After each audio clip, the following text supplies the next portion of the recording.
Rob G, Kevin Durant has had a lot to say, especially if people are starting to say the world is catching up, the world in the All-Star weekend, they're going to be good. He's had a lot to say, and now our good friend of the show, Vinny Goodwill, has him quoted saying more. Yeah, what's funny is he tried to bury this in the story because the headline was Kevin Durant says he wants to play in the 2028 Olympics. That was the big thing. KD wants to run it back one more time, 5th Olympic of his career. Later on, if you keep reading, he specifically takes issue with the idea that the world has caught up to USA basketball. Here's what KD said to friend of the show, Vinny Goodwill. I just don't like the talk around the USA versus European style of how you approach the game. All I hear is, AAU destroying the game. The Euros do it right. The Americans do it wrong. It's a lot of bullish with that. I can read between the lines on that. It's a shot at black Americans. We're controlling the sport. They're tired that we're controlling the sport. This is one time we talked about it with Jaylen Brown. When there's inequality, when there's social injustice, I want people speaking up. I want to be one of the people speaking up.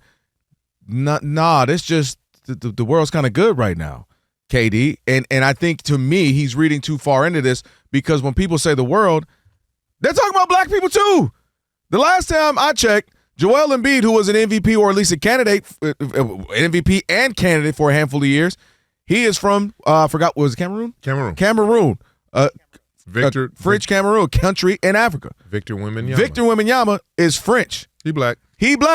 We got Shea. SGA from Canada. Giannis. They not like us from Greece. They not like us. But you get what I'm saying? Like, the world didn't just mean Jokic and Luka. The world meant people who are not born in America are catching up. We talk about the MVPs. That's two of the three. I mean, we're talking about the last 7, 8 have been world guys. Well, 3 of the 4, I should say. We're talking about SGA, talking about Giannis, you're talking about Embiid, and then you're talking about Jokic. So the idea that, like, this is just a white-black thing, I was actually kind of scratching my head like, KD, no, this is more of a world thing. This is the way they're approaching the game, and I think the world – now, had he said – I think he touched on it a little bit, correct me if I'm wrong, Rob G, no longer, that I think the world, if you're going by numbers, we're still blowing them out. We're much better in depth. Yeah. But the heavy portion and then being top heavy, just if you're talking the top 7, 8 guys, 10 guys, they're catching up. And that to me is not debatable. And again, it wasn't just Euro or white looking players versus black. I didn't read that like that.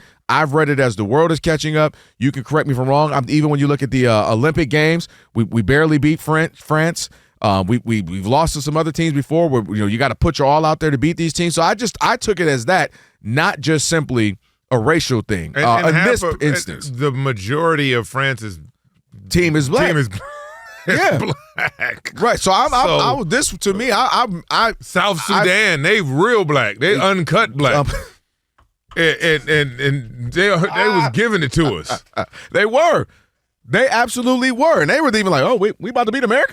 So am I wrong for thinking he misread that? He's listen. We got a lot in this country where we need to talk and have some real honest and hard conversations. Yeah. We got a lot in this country that we are trying to mend and heal. Some things we need to focus on. This one to me wasn't that.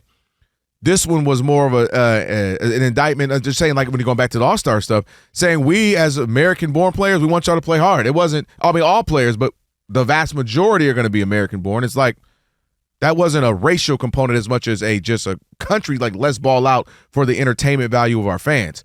To me, this wasn't that. But I could tell me I'm wrong, or you still KD? I mean, no, you make great points. And I could see the angle KD was going at because on the surface – that's what it seems like when you say world and you say, European players or world players, you equate that with non-black people. Mm-hmm. But the world is vast. Like Africa, the continent is in the world. It's a massive continent. The top candidates for MVP are not American, but they're black. Mm-hmm. And so when you start with what I believe will be the face of the league, and if this young man can stay healthy, will be the best player to ever play in the NBA, and that's Victor Wembanyama. His skill set, his abilities, his size, sheer size, We've never seen anything like it. May never see anything like it again. Maybe, maybe not. But I remember LeBron coming in and his physicality and what he looked like, and people were like, "Oh, this is unique." Now we just one-upped it. But this is a black French player. Yeah. And then you look at SGA. He's not from here. You know, he went to school here and all of that, but he's from Canada. And you look at the whole Canadian team; they are all black. Right.